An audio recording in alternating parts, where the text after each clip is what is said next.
Frostbite, Book 2 in Vampire Academy by Richelle reads. Prologue. Things die, but they don't always stay dead. Believe me, I know. There's a race of vampires on this earth who are literally the walking dead. They're called Strigoi, and if you're not already having nightmares about them, you should be. They're strong, they're fast, and they kill without mercy or hesitation. They're immortal, too, which makes them a bitch to destroy. There's only 3 ways to do it: a silver stake through the heart, decapitation, and setting them on fire. None of those is easy to pull off, but it's better than having no options at all. There are also good vampires walking the earth. They're called Morai. They're alive, and they possess incredible cool powers to wield magic on earth of the 4 elements: earth, air, water, and fire. Well, most Morai can do this, but I'll explain more about this expectation later. They don't really use magic for fun much anymore, which is kinda sad. It would be a great weapon, but the Morai strongly believe magic should be only used peacefully. It's one of the biggest rules in their society. Morai are usually tall, slim, and they can't handle a lot of sunlight. But they do have superhuman senses that make up for this: sight, smell, and hearing. Both kind of vampires need blood. That's what makes them vampires, I guess. Morai don't kill to take it.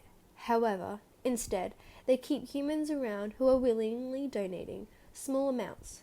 They volunteer because vampire bites contain endorphins that feel really, really good and can become addictive. I know from personal experience. These humans are called feeders, and they are essential vampire bite junkies. Still, keeping feeders around is better than the way Strigoi do things, because, as you might expect, they kill for their blood.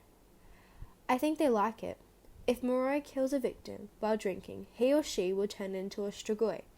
Morai do this by choice, giving up their magic, their morals, for immortality. Strigoi can also be created by force. If Strigoi drinks blood from a victim and then makes that person drink Strigoi blood in return, well, you get a new Strigoi. This can happen to anyone, Morai, human, or Dhampir. Dhampir, that's what I am. Dhampirs are half human, half Morai. I like to think that we got the best of both races. I'm strong and sturdy, like humans are. I can also go into the sun as much as I want. But like Morai, I have really good senses and fast reflexes. The result is that Dhampirs make the ultimate bodyguards, which is what most of us are. We are called guardians. I spent my entire life training to protect Morai from Strigoi. I have the whole set of a special class and practices that I take at St. Vladimir Academy, a private school for Morai and Dhampirs. I know how to use all sorts of weapons, and I can land some pretty mean kicks. I've beaten up guys twice my size, both in and out of class.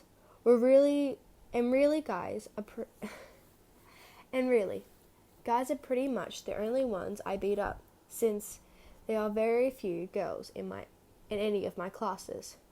Because while Dhampirs inherit all sorts of great traits, there is one that we didn't get. Dhampirs can't have children with other Dhampirs. Don't ask me why. It's not like I'm a geneticist or anything. Humans and Morai getting together will make more Dhampirs. That's where we come from in the first place. But that doesn't happen so much anymore. Morai tend to stay away from humans. Though another weird genetic fluke, however, Morai and Dhampirs mixing creates a Dhampir child. I know, it's crazy. You'll think you'll get a baby that's 3/4 vampire, right? Nope, half human, half Morai. Most of the Dhampirs are born from Morai men and Dhampir women. getting together. Moroi women stick to having Moroi babies. What this usually means is that Moroi men have flings with Dampier women and then take off. This leaves a lot of single Dampier mothers. That's why there's not as many of them becoming guardians.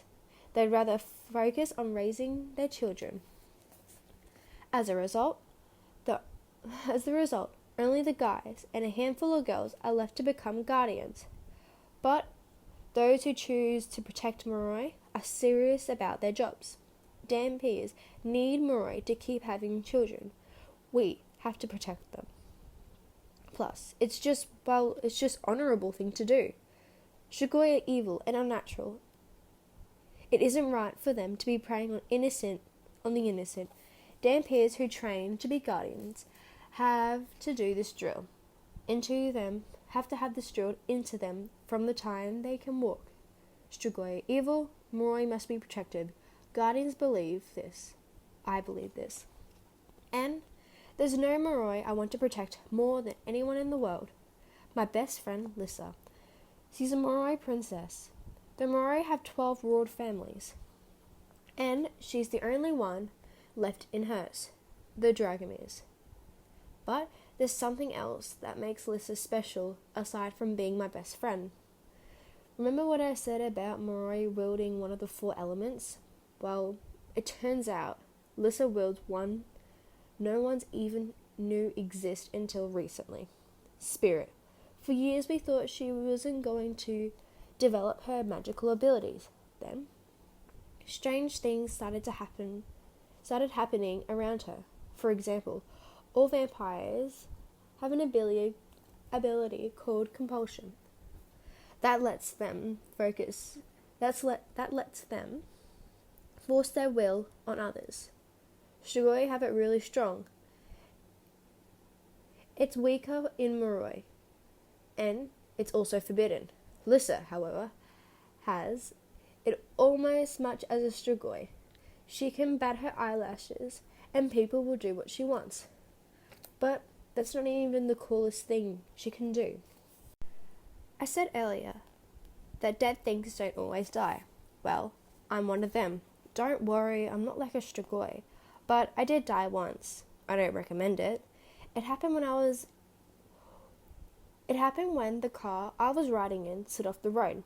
The accident killed me. Lissa's parents and her brother. Yet, somewhere in the chaos, without even realizing it, Lissa used spirit to bring me back. We didn't know about this for a long time. In fact, we didn't even know spirit existed at all. Unfortunately, it turned out that one person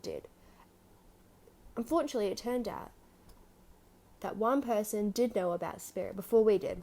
Victor Dashkoff, a dying Moroi prince, found out about Lissa's powers and decided he wanted to lock her up and make her his own personal healer for the rest of her life. When I realized someone was taking her, I decided to take matters into my own hands. I broke us out of school to run off and live among humans. It was fun, but also kind of nerve-wracking to always be on the run. We got away with it for 2 years until the authorities at St. Vladimir's hunted us down and dragged us back a few months ago. That's when Victor made his real move, kidnapping her and torturing her until she gave in to his demands. In the process, he took some pretty extreme measures, like zapping me and Dimitri, my mentor, with a love spell. I'll get into him later. Victor also exploited the way spirit was starting to make Lissa mentally unstable. But that wasn't even as bad as what he did to his own daughter, Natalie. He went so far to encourage her to turn Strigoi to help cover his escape. She ended up getting staked. Even when captured after the fact, Victor didn't seem to display too much guilt over what he asked her to do. Makes me think I wasn't missing out growing up without a father.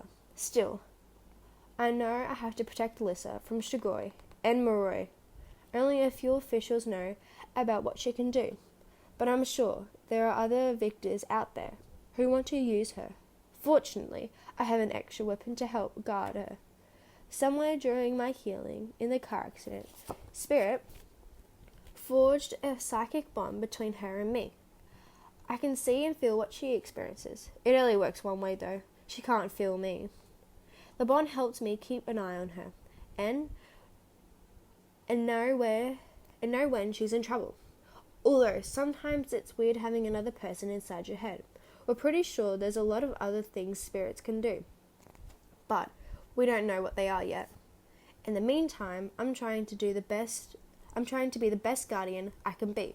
Running away put me behind in my training, so I have to take extra classes to make up for lost time. There's nothing in the world I want more than keep Lyssa safe. Unfortunately, I've got two things that complicate my training, now and then. One is that sometimes I act before I think. I'm getting better at avoiding this, but when something sets me off, I tend to punch first and then find out who it actually hit later. When it comes to those I care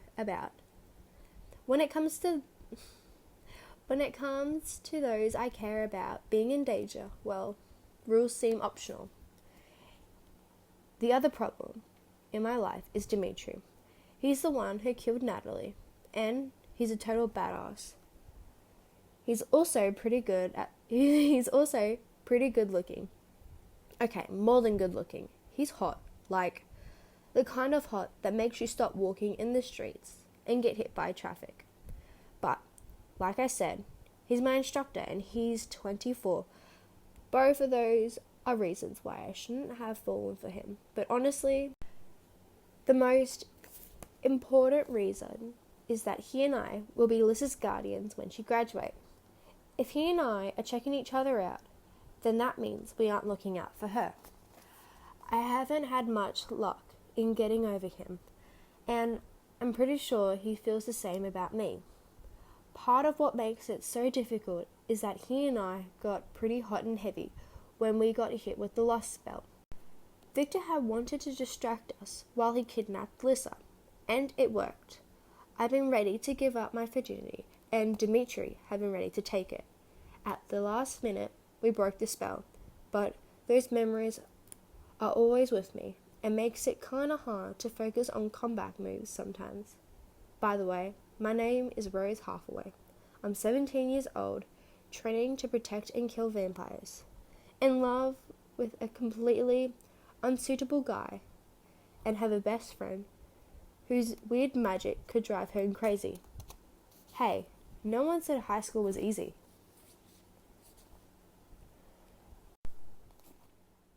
Frostbite.